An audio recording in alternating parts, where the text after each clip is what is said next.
Bien, mesdames et messieurs, je me suis rendu rue Nicolas Appert, ici dans le 11e arrondissement de Paris, accompagné de monsieur le ministre de l'Intérieur et de madame la maire de Paris.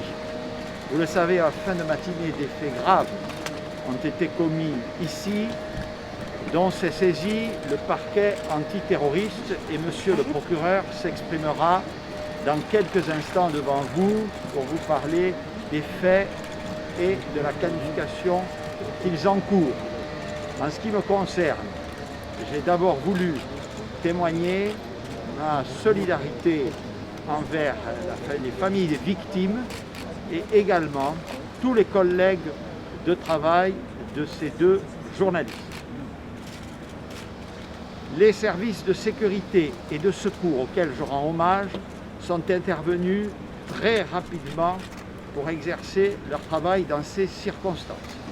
Celles-ci surviennent dans un lieu symbolique et au moment même où se déroule le procès des auteurs des actes indignes contre Charlie Hebdo.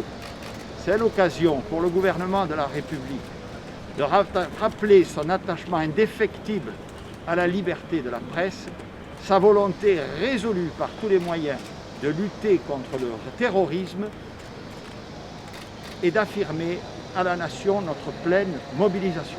Je vous remercie. Monsieur le Premier ministre.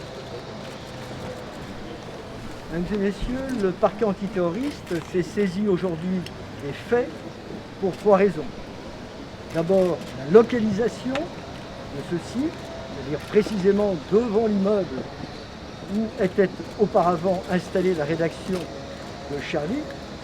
Deuxièmement, eu égard au moment de réalisation de ces faits, c'est-à-dire au moment du procès des auteurs des attentats de janvier 2015.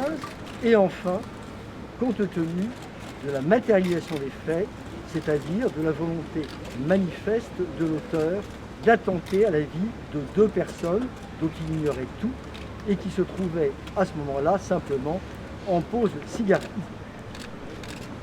Nous avons décidé de nous saisir du chef de tentative d'assassinat en relation avec une entreprise terroriste, ainsi que pour association de malfaiteurs terroristes de nature criminelle. S'agissant de l'enquête proprement dite, l'auteur principal a été arrêté, est actuellement en garde à vue. Un deuxième individu est également placé en garde à vue afin de procéder à un certain nombre de vérifications s'agissant de ses relations avec l'auteur principal dont je viens de parler. L'enquête va donc se poursuivre.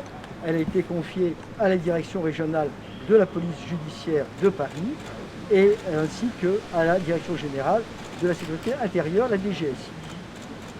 J'aurai certainement l'occasion, dans les prochains jours, de fournir d'autres éléments qui nous permettront de faire le point sur l'évolution des investigations.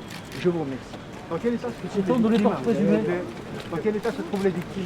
Leurs jours ne sont pas en danger, Dieu merci.